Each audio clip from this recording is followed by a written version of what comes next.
Welcome to Hong Kong, everyone. Dito na kami ngayon sa Disneyland!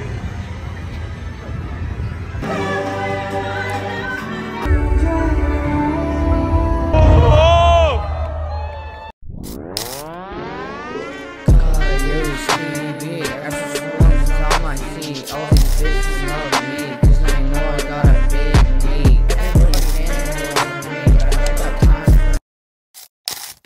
Good morning, guys. We're on to another Adventures, and today we're going to Hong Kong. Ngayon nandito na ako sa NAIA Terminal 3. Ang flight is 8 PM and it's already 5 PM. Parang almost 2 hours yung flight papunta ng Hong Kong from Manila. So madali lang naman siya. Sabihin pala natin.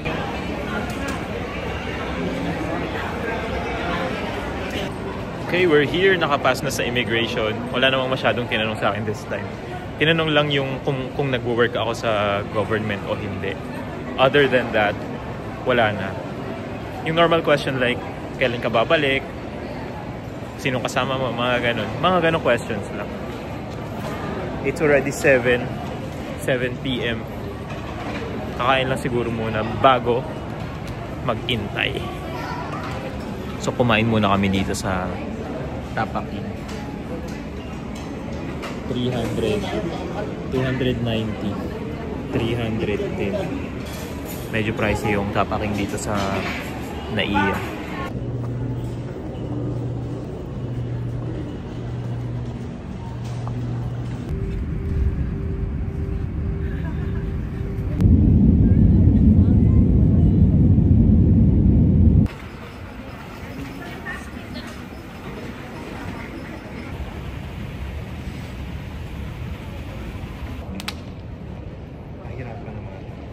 Welcome to Hong Kong, everyone. Nakalangiti ako kasi ang lamig sa labas. Mas malamig po sa labas kaysa sa loob. Ano yung temperature? 14 yung temperature sa labas. Pero parang yung feeling niya parang mga 10, gano'n. First time ko maka-experience na gano'n kalamig na temperature. And dito kami sa train. So para makapunta ng immigration, magti-train ka. Bababa ka lang ng airport and may train sa baba. Amazing!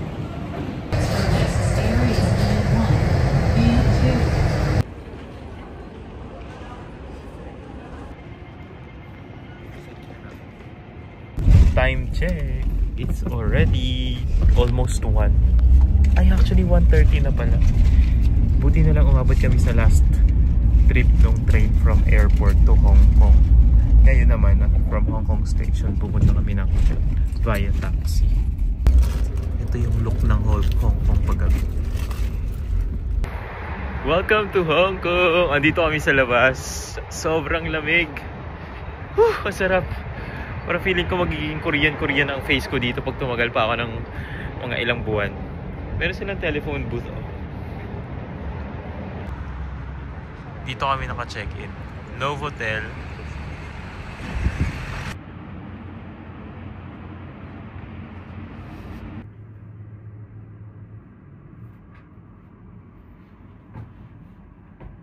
Good morning, everyone. It's another day. It's our first day here in Hong Kong. Sobrang balot na balot. Super OA ng lamig sa labas. Parang may aircon yung buong Hong Kong today. Pag binubuksan nila yung door dito sa hotel, pumapasok yung lamig. Baliktad sa atin, lumalabas yung aircon. Sa kanila pumapasok yung aircon. Gusto niya yun. Pangarap natin ng Disneyland. First time ko sa Disneyland. Tingnan natin kung it's really the happiest place on earth. Ngayon, tinatry namin ayusin tong Wi-Fi namin. So, bumili kami ng SIM card dito sa may 7-Eleven. May 60 gig na siya. 60 gig, $33. Good for 30 days. Ito pala yung banknotes dito sa Hong Kong. Medyo malalaki. It's 10 o'clock in the morning pero nangangatog ako sa sobrang lamig kahit patong-patong na yung damit ko. Meron ng jacket, meron akong polo, t-shirt. Hindi sapat.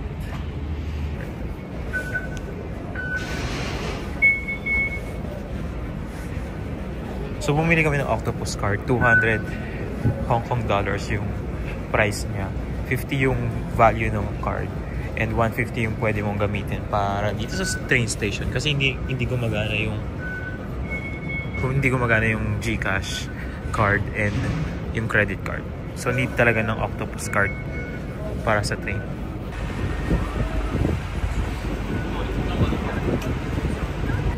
Nagkahiwalay kami nung kasama ko. Ang bilis magsara ng pintuan dito ng train.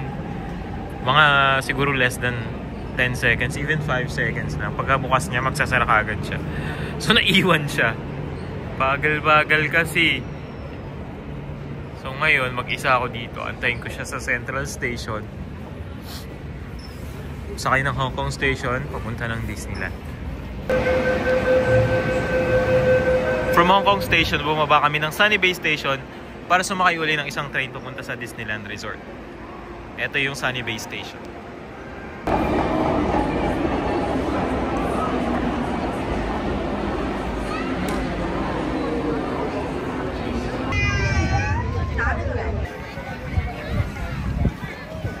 Naiiyak na ako. And at last I see the light. 11 AM, nandito na kami ngayon sa Disneyland!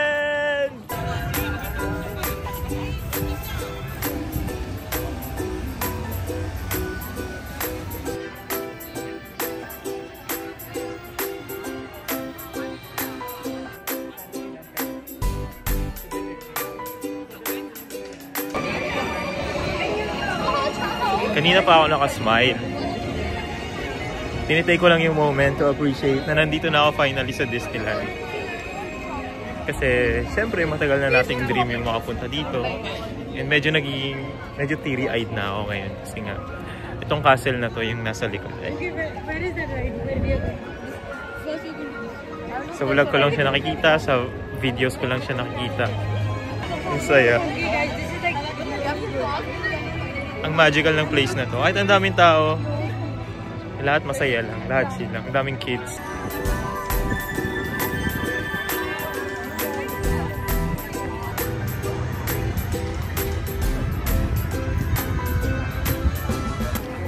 Ang una naming ride na sasakyan ay ang Frozen Ever After. O yung kay Elsa and kay Anna.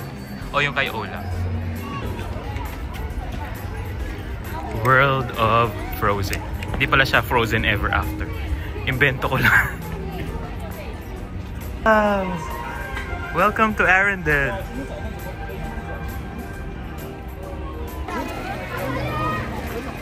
Let it go, let it go. Whisper words of wisdom. Let it go. Cute ng outfit ni Kuyo. Gusto ko yung ganyang outfit.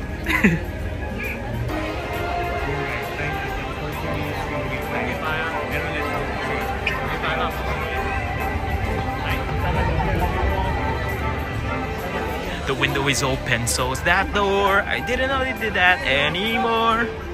And you we own 8,000 salad plates. Alam yung ina-expect ko sa loob ng Frozen. Siguro may parang roller coaster and 3D, for the experience.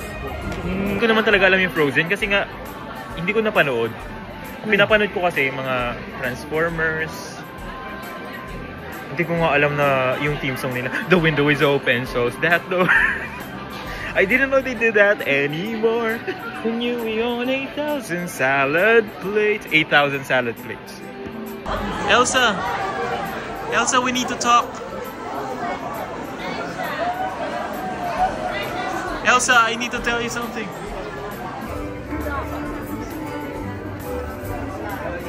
Ang maganda dito sa queue. Experience din yung pagpila. Kasi maganda yung mga nakikita mo. Para ka talagang nasa World of Frozen.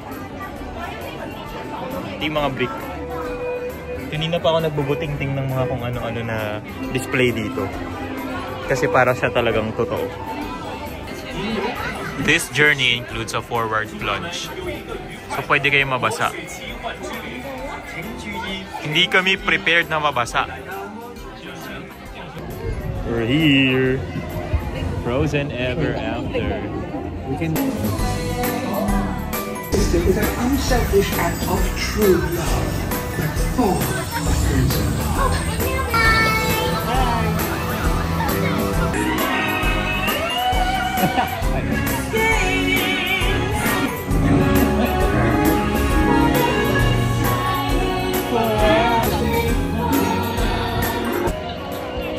Kagagaling lang namin sa Frozen Ever After. I highly recommend, especially for kids. No? Mga kids mag-e-enjoy yan sa ride na yun. Next ride, Wandering Oaken Sliding Sleigh. Yun siya.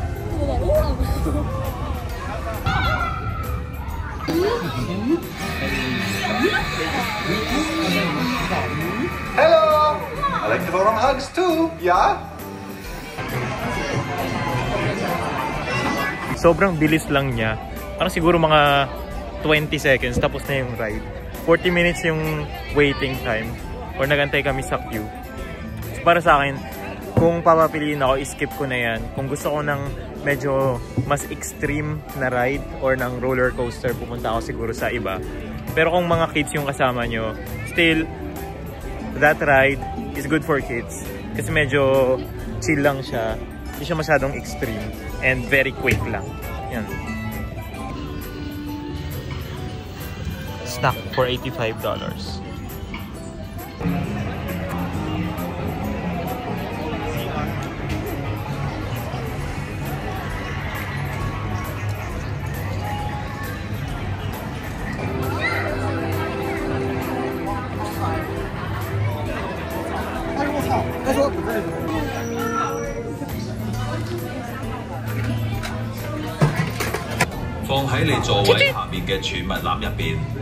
Jarvis. 從座位右邊 Call Spider-Man. 拉出安全帶，扣入左 I 邊 need 卡 him to 位， clean the seat. 並向行近嘅 Done with the Iron Man. Saya naman siya for the experience. Para siyang Transformers ng Universal Studios. Pero parang mas maikli lang. I like it kasi fan ako ng mga ganyan eh. Yung mga parang nai-immerse ka doon sa nangyayari. Highly recommended. It's Rapunzel. Rapunzel, Rapunzel, I have something to tell you. Why did you cut your hair for a man you just met? Your hair is so magical and pretty and beautiful. Sorry. It's okay.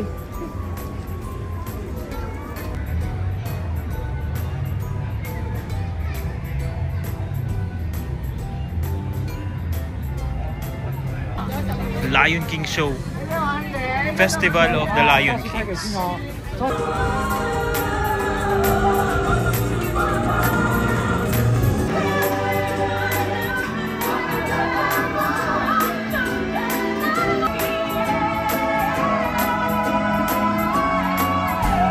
Okay, so kakatapos lang namin sa Festival of Lion Kings. Isang musical show, parang 30 minutes yung tinagal nun. So far, good siya. Full of colors. Ngayon naman, nandito tayo sa... Ano tawag dito? Try natin yung Grizzly Gulls. Roller coaster. Sobrang tirik ng araw, pero ang lamig pa rin ng hangin. Nanginginig pa rin yung kamay ko.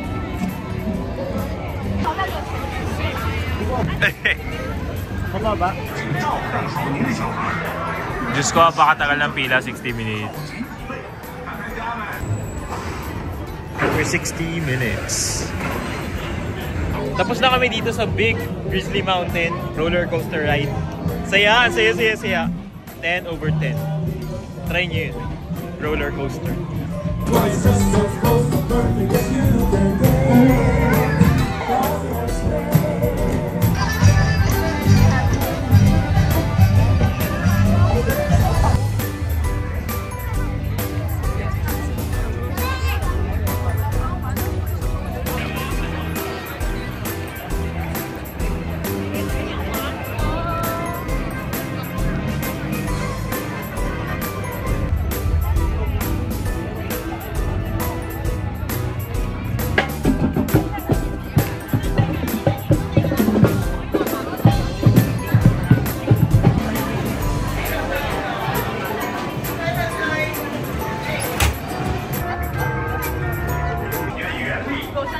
Nandito kami sa Hyperspace Mountain.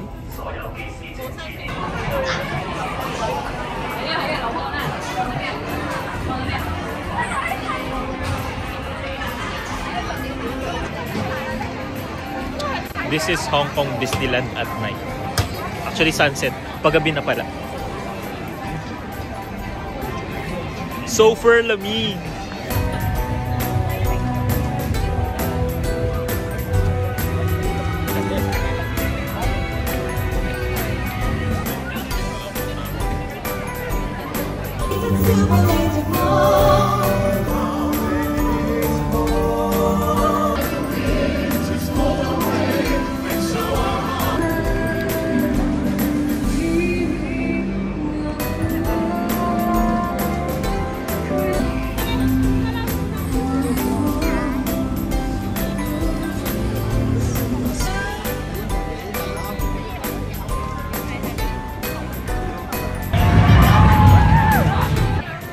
Sinakyan namin to, grabe.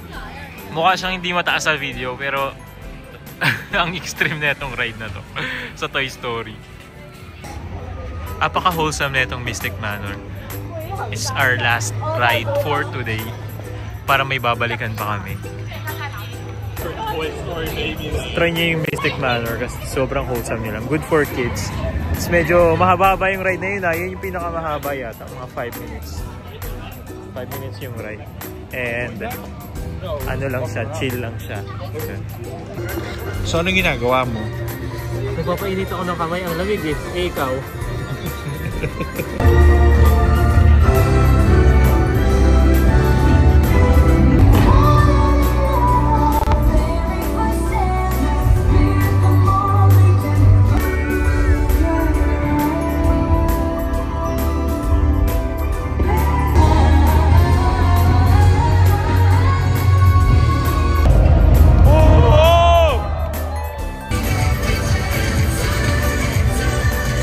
I'm sad na we are leaving the happiest place on earth today.